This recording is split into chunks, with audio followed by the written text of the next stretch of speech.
I just learned about the most important trait of the 21st century. Now I'm going to tell you how to optimize it in just under a few minutes. When I first learned about this, it felt like a secret hidden from me. And the trait I'm talking about is called high agency. High agency is one of those things which is very, very tough to describe, but you actually know it when you see it. So here is a picture of high agency in a meme. I think this meme clearly defines what high agency is. You're trying to optimize your resources with what you've got. High agency does not have a definition, but it can be described as you happening to life instead of life happening to you. Let me explain this with an example. Suppose you end up in a third world jail cell and you are only allowed to call one person to get you out of there. Who is that person that you are calling? The person you have picked has something, a spark, and that spark, that something is called high agency. You know that person is going to get you out of there no matter what.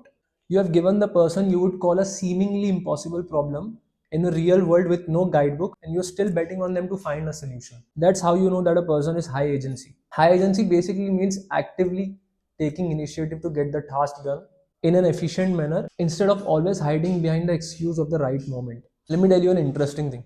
Anything that's ever created, which at first seemed impossible, was a product of high agency.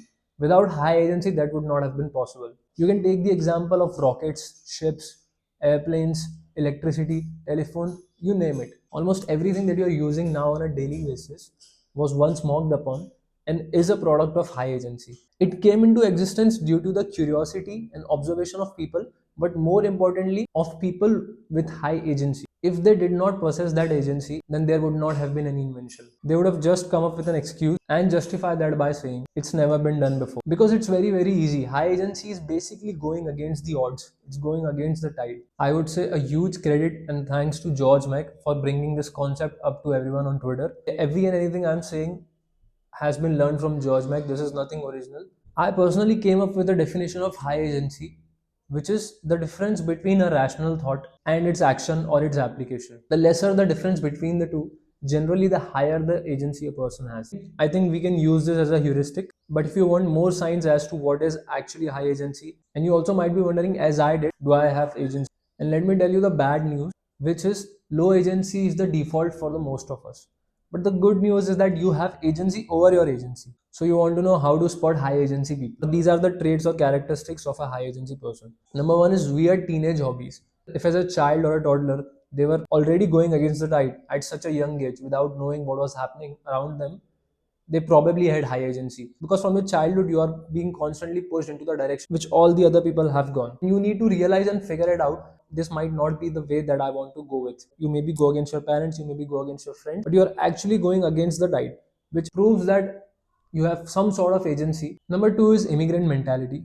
If you're leaving your town, if you're leaving your city and moving to another city, and you have taken that leap to actually go out of your comfort zone or struggle for something, that is a form of agency. Number three is you can never guess their opinions. They're sort of the polymaths out here. An MMF fighter who likes to read philosophy, or an investor who likes to play an instrument. The biggest example of that would be Benjamin Franklin. He almost did everything in his lifetime. Number fourth is they don't trust, they verify. If you are telling a person with high agency something that is new to them, they are going to do their research, they are going to think from first principles, they are going to apply all the mental models to learn what is happening about that subject. They're not going to just take your word about it. Number five, and I think this is the most important trait, they're self-taught learning machines. They're autodidact. They don't wait for anyone to teach them something. If they want to learn something, they'll find a book, they'll find a YouTube video, or they'll find a blog which might teach that quality to them in a simple and efficient manner. You can take example of Elon Musk.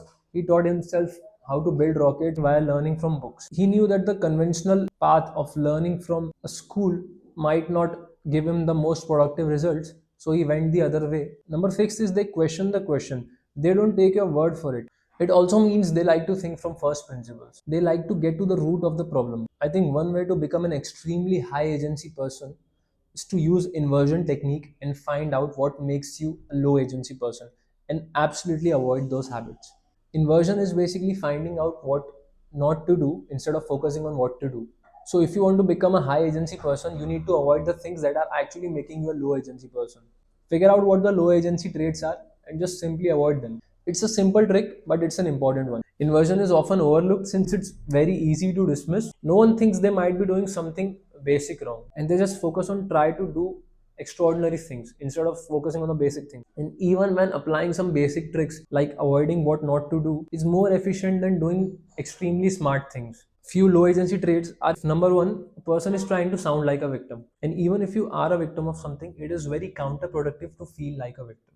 If you're constantly feeling like a victim and you are always focusing on the things that are happening to you instead of actually doing some things to suppress those things or to combat those things, you're always going to be stuck in that loop.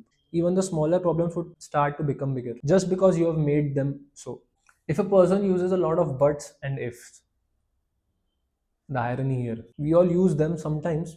If buts are the regular basis of what we do. But if a person is constantly using buts, I can do this, but I would do this, but I would have done that, but that is actually a sign of low agency. That means they're not trying to take the action, they're trying to avoid that action. Number three is person trying to blame their situation. We have all been dealt with the cards and we cannot change them no matter how much force we try to apply them. You have given a set of cards, you need to play with them, but those are the cards that you've been dealt with. So trying to change the cards, focusing on the things that are outside of your control, is a sign of low agency. I think the concept of high agency is so strong that once you see it, you actually cannot unsee it. You see it in everything. If you're doing a smaller task, if you're doing a bigger task, doesn't matter. The agency concept will always be your primary mode of thought. And if you can actually apply this agency concept in your life, you will see the changes sooner or later.